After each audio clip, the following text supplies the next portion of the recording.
بسم الله الرحمن الرحيم الحمد لله رب العالمين وصلى الله على سيدنا محمد وعلى آله وصحبه أجمعين. So I was reading a Facebook post by the minions of Yasser Al Habib, by the Al-Rafida, Rafadahumullah, woke people, about this kahin, this priest's opinion on Islamic unity. Now this guy is so deluded. I'm not going to read for you guys the whole thing. He's absolutely deluded. You can tell this man and people who are upon what he's upon, they live in another dimension. Absolute nutters. There's no other word to describe it. Let me give you an example what he says. It's in English, but I have watched, Allah knows, I've probably watched and analyzed this man probably, maybe, I don't know, hundreds of hours and more of his lectures. I know exactly how this freak of nature thinks. May Allah, I hope it's not a sin to watch it. Obviously, I did it with the niyyah of refuting him, and I did in the past. And it's just that obviously, although I do speak the Arabic language, alhamdulillah, Arabic is not the language that I grew up with. So I'm not as confident nowhere in Arabic as I'm with English, for example. Other than that, yeah, and the hundreds of hours of lectures that I watched, I knew, of course, beforehand how this absolutely deluded individual thinks. And to share this with you, because they translate now a bit in English, look at this. He says, to guarantee freedom of thought and freedom of speech, if we truly wanted to unite, I don't know why I have the urge to, read it in their accent. If we truly wanted to unite, we must first and foremost ensure that each side has its intellectual freedom and that there is no injustice and oppression against people coming from the Rafida. Subhanallah. In this manner, everyone will have the freedom to present their ideas on the table of research and to express what goes on their mind, blah, blah, blah. Oh, yeah. In this manner, it will not be possible for anyone to ascend the pulpit in the mosque and preach a sermon in which Aisha's personality is praised, for instance, whilst preventing the rise of another person on the pulpit to criticize Aisha's personality and express a different view. Now, of course, they've watered it a bit down in the translation, or he actually said it that way. In his Arabic lectures, when people want to debate and discuss with him, he openly says, if you want to say radiyallahu an after a Sahabi's name, I want to curse. Now let me comment on this to show how deluded and subhanallah, it's as the scholars of Islam said, Ar-Rafidatu ajhalun nas. They are the most ignorant of all people. La aqla lahum wa la dina lahum. They have no aql and no deen, no intellect and no deen. Yet they claim to be upon intellect, and yet they claim to have the best of the deen and madhab Ahlul Bayt, alayhim as-salam, wal-iyadhu billah. What a crime it is itself to attribute the Ahlul Bayt to this madhab of zandaqa and dalalat. So let's comment on that. So he says here, well, you should, with you, he means the Sunni world. Like in the Sunni world, anywhere, we should give them freedom to criticize. By the way, criticize includes cursing for them. It includes cursing because that's part of their deen. It's part of, they have fabricated narrations that Ja'far al-Sadiq radiyallahu anhu cursed Abu Bakr, Umar, Aisha, Hafsa radiyallahu anhum in every single prayer. And he does it, Yasser Al Habib, and his people do it. So to them, that's all falls under religious freedom. And now let me give you another example. It's a while ago, I watched a lecture of his in Arabic language. And then he said, one of his dreams is that one day, he inshallah will, and the day will come, he believes. What a deluded, rather we let Hindus rule Muslim lands, that people who are worse than Hindus, the likes of Yasser Al Habib. So he says that inshallah the day will come where Yasser Al Habib, he said, he's talking about himself. He can go to the Prophet's mosque, sallallahu alayhi wa alayhi wasallam, sit down there, teach his book, Aisha, Al-Fahisha, Al-Wajh Al-Akhar, Li Aisha, a'udhu billah. A crap of a book. I've seen on several websites. There's a lot of refutations. It's the book is so huge, so filled with mawdu'at and weak narrations, fabricated narrations of weak narrations. I've seen here and there some websites took the task. They refuted a few chapters. It's a joke. So in the book, one of the main theme of the book, the translation is Al-Fahisha. Al-Fahisha includes zina. According to the narrations, they have attributed to the Ahlul Bayt, to Imam Baqir alayhi salam, the father of Jafar al-Sadiq, that he said that Aisha did fahisha, zina. They believe that she did zina, waliyadu billah. So that book is all about portraying Aisha bad, like a witch. The Prophet ﷺ was the whole time, he was married to a witch, slept with a witch, waliyadu billah. And to prove, according to him, that she committed zina, waliyadu billah. So he says, also he said in one of his lectures, he said, yeah, one day, what's the problem? I'm going to come to Medina, I go there, in the Prophet's mosque, and teach my book. And then after me, someone can come and refute me, and if he opposes me. You see, look at the shaytaniyah. Look, these khubatha. Yani, they want to, you see, because, you know, they're always united with the a'da of Islam, with the enemies of Islam. And they always, as you can see, they throw Muslims under the bus, They go on the street with the 20 people on early morning, Abu Bakr and Umar are the face of terrorism, you know, a bunch of Majus who can't read the Fatiha correctly. So, these kind of people, they are employing this language to attract, you know, the liberal mind, the Western mind, or gullible and weak-minded people. The aqil who knows their religion and knows Islam, says, wait a second. So you say it's part of freedom because you disagree, You disagree with Aisha, the personality. So, because he says, while preventing the rise of another person on the pulpit to criticize Aisha's personality and express a different view. So, they believe, they want to tell the Muslim world, hey, you are oppressors, you Sunnis are oppressors. We don't hold the same view as you. We believe that Aisha is not just not a good Muslim, but she was a kafira. She was najisa wali'adhu billah. She was a witch, and she did zina a'udhu billah. That's what we believe, and this is what we want to teach in your majority Sunni areas. Like Mecca it is majority Sunni, it's 99% Sunni, if not more. طيب, let's turn the table on them. Is a Sunni can never insult Ahlul Bayt alayhimus salam. These juhal, and few videos where I said Taqi and Naqi, they say, oh look, he's insulting Taqi. How am I insulting? Taqi and Naqi of one of the Imams, of the later Imams from among the 12, they attribute to themselves. This is one of their honorable titles. In fact, I've praised them and said Taqi and Naqi. When I say, for example, Asadullah, line of Allah Ali, line of Allah Ali, so I'm praising Ali radiallahu anhu. So look, Ahlul Sunnah wal Jama'ah can't and will never insult the Ahlul Bayt. And anybody who did throughout history, that is a mistake, and he has to justify that in front of Allah. It's Allah who can forgive him. Nobody else. It's Allah that will forgive him.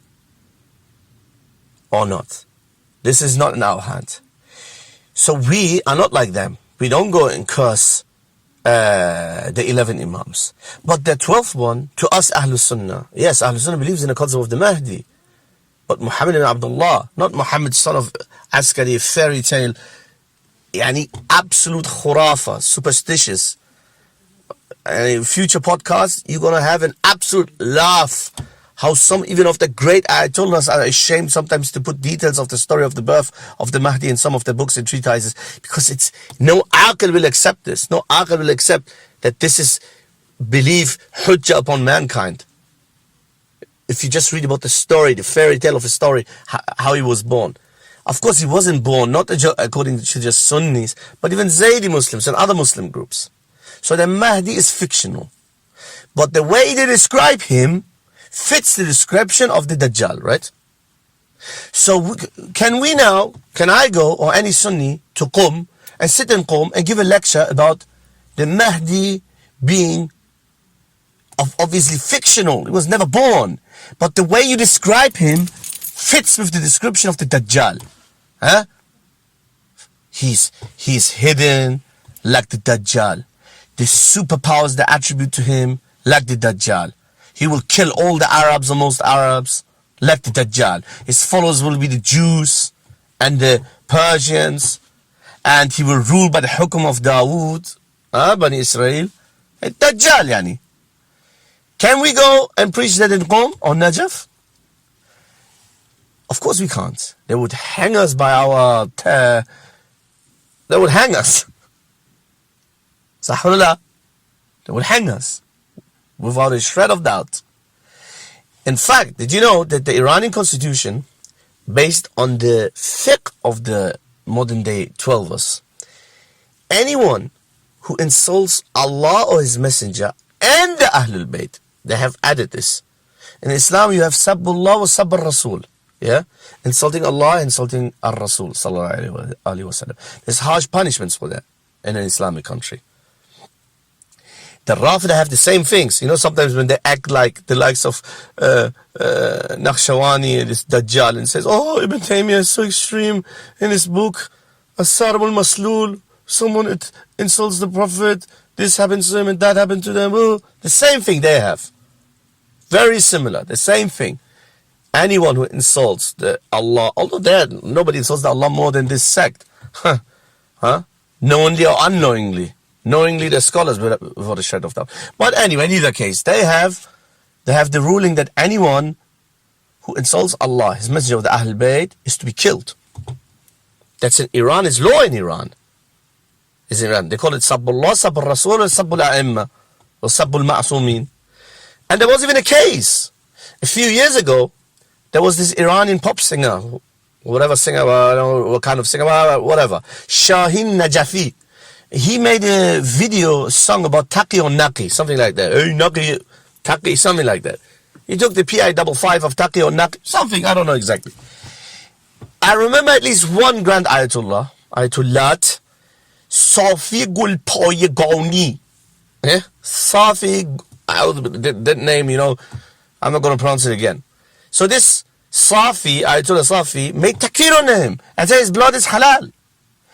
The same Yasser Al Habib, when this Sheikh Abdul Rahman Damashqiya, when he made some comments, not intending to insult Imam Hussein, but apparently he made inappropriate comments, or to them kufr comments. I don't know exactly what it was, but this was what they claimed. To them, everybody is a Nasibi anyway. Anybody who opposes them is a Nasibi by default. They just, the level of Nasibism differs to them. This Yasser Al Habib himself made takfir and said he's a Nasibi, and the hukum and so on and so forth must be applied on this Damashqiya and other of the scholars. So the question arises then, if these people, these extremists, these are real extremists, because look, we Muslims, we Ahl Sunnah, we should be sensible. No matter how much we disagree with them, we don't advocate violence. We are not people of taqiyah to be scared of them. We are the last people to be scared of them. Bunch of cowards, hiding. Wallahi, most of them who threatened me, all of them hiding. When I confronted them, no, it wasn't me. Going after my mother's Instagram, not knowing that my mother is a Shia person, insulting her. This is how coward these people are. We are not like them.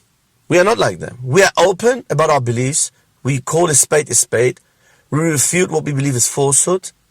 But I, as a Muslim Sunni, say, as the ex-Shia say, if any Sunni would go to Qum and Najaf, and it's correct according to a Sunni belief, the 12th Imam is nonsense belief, khurafa belief, resembles the Dajjal, the Messiah of the Jews and the Majus, if anything.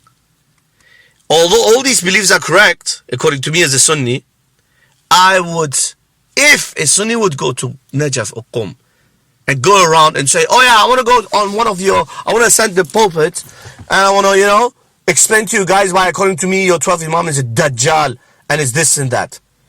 If the police would get him, put him in prison, or you would get even harsher punishments, I would be the first to blame the Sunni before any Shia. I would side with the Shias. Out of all. Because the Sunni if the Sunni who does this is an absolute brainless individual. Brainless individual. Because this is their land. This is their majority. Iran has plenty of majority Sunni areas. This is Qum almost from day one. It's ancient Rafidi land. It's muqaddas to them, this Majusi land. They call it Qum al-Muqaddasa, wal-iyadhu billah. Land full of khurafat and fahsha and shrine after shrine and sardabs and wells where you write letters to the 12th Imam like a Yahudi. That's muqaddas to them. But it's muqaddas to them, leave them. It's muqaddas to them, it's holy to them. You are a Sunni and you go there and you demand freedom. In fact, you demand insulting, you demand provoking other people under the pretext of freedom. I would say to the Sunni, I believe every aqil, every person of intellect, every just person will say it to the Sunni. And if that Sunni ends up in prison or worse, who would say this is your own problem. You have digged your own hole. So this is our justice. So then these people expect, you see how sick this individual is. Their likes expect to come to our mosques. Now here's the West. Here we abide by the laws that are in the West. They want, even in an ideal Muslim state, to go into the Prophet's mosque, bring a book that is all about proving that, according to them, that Aisha is a wal-iyadhu billah, Mu'mineen is a whore according to them, wal-iyadhu billah, committed zina according to them, wal-iyadhu billah. They want to go with this book, this Yasser Al Habib, in our mosques, even the Prophet mosques, and teach it. And he wants to portray himself as very open-minded because he says, well, and then you can refute me afterwards. Really? Okay, can we go to Qum? Imagine somebody going to Qum insulting Khomeini's mother or wife. Imagine. Can all of you, anybody who listens, everybody who's listening, what will happen to someone insulting Khomeini's mother in Iran? At the very least, he will end up in prison. What would happen if somebody goes to Qum and says, well, freedom of expression, yeah? I want to prove that your 12th Mahdi is a fairy tale, is a myth, is fictional, huh? And he's a fiction fabricated so that when the Dajjal arrives eventually, you guys will follow the Dajjal. Because all the description of your fake Mahdi fits the one, all the description of the fake Mahdi fits the description of the Dajjal. So you're really the followers of Dajjal. And he doesn't even exist. Imam Askari, alayhi salam, we have nothing against the 11 Imams. 12th Imam doesn't even exist. It's a lie.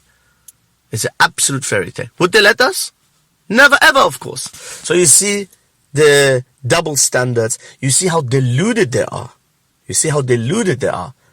And how arrogant they are. And how dangerous these people are. That's why they're always united with the kuffar. That's why they, like paranoid people, like someone who's like drowning, they throw the accusation of terrorism and extremism at everyone, at every Sunni who's exposing them. They did it to me, they did it to many other people. This is the reason.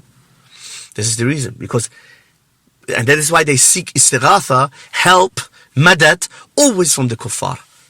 They try everything to throw Ahlul Sunnah and the Sahaba under the bus, to say to the kuffar, look, we are good ones. Come love us, it's the bad, evil Sunnis. Look how pathetic they are. And these are the people who want to teach want to go to our mosques.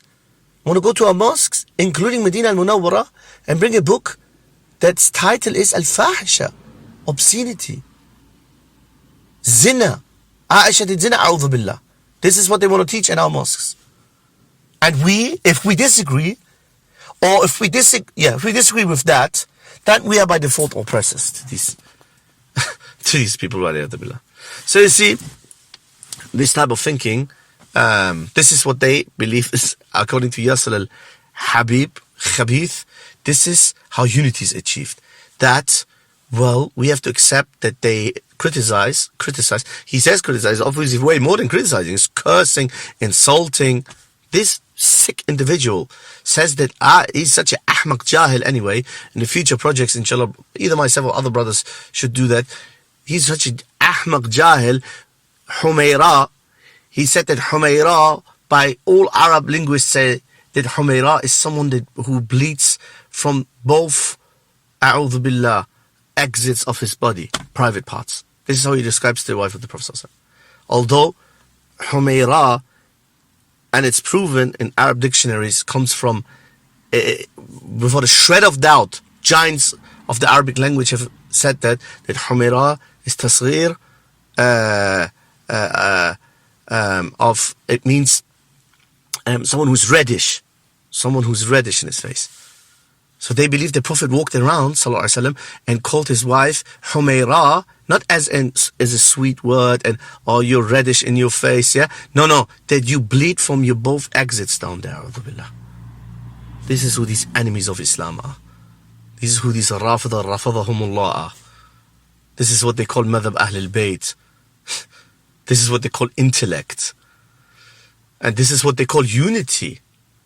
And this is what they call oppression. They say it's oppression that Sunnis don't let us. Or not all Muslims in the world agree. The article says not all Muslims in the world agree on the status of Aisha. You have to accept that.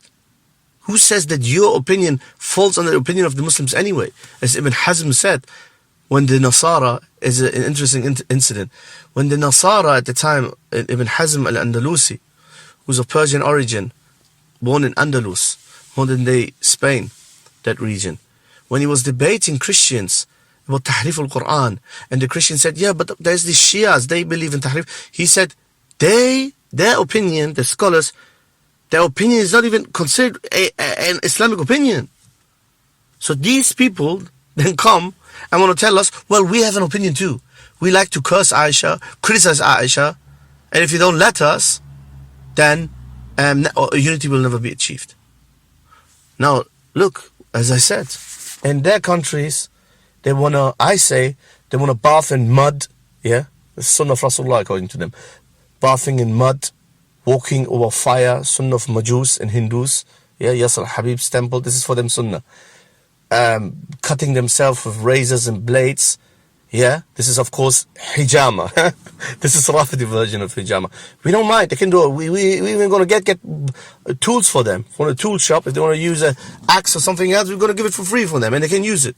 What they want to do in the temples, this is their business. It's not our business. Huh? And if any Sunni is as dumb or in fact extreme, this is an extremist who goes in the lands of the Rafida and curses what is holy to them. Their 12th Imam, who's fictional to us, who's a Dajjal to us. Not the Ahl Bayt, alayhim as-salam. The Ahl Bayt we love. This is a fake Mahdi.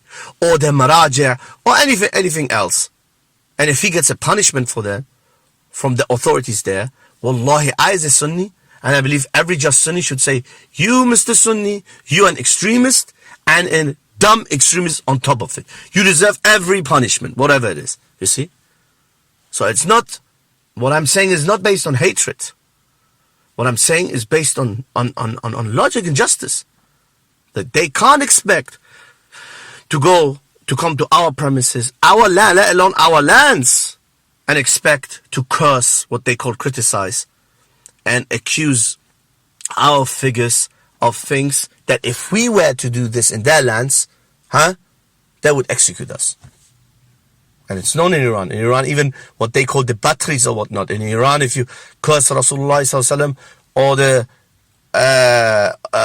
the Ahl Bayt, And it's not just Khomeini who says this. Safi Gul Pegani, all the Maraja have this hukum. Insulting one of the 12 Imams, your hukum is death penalty in Shiism. So, you can't have your cake and eat it, as they say, right?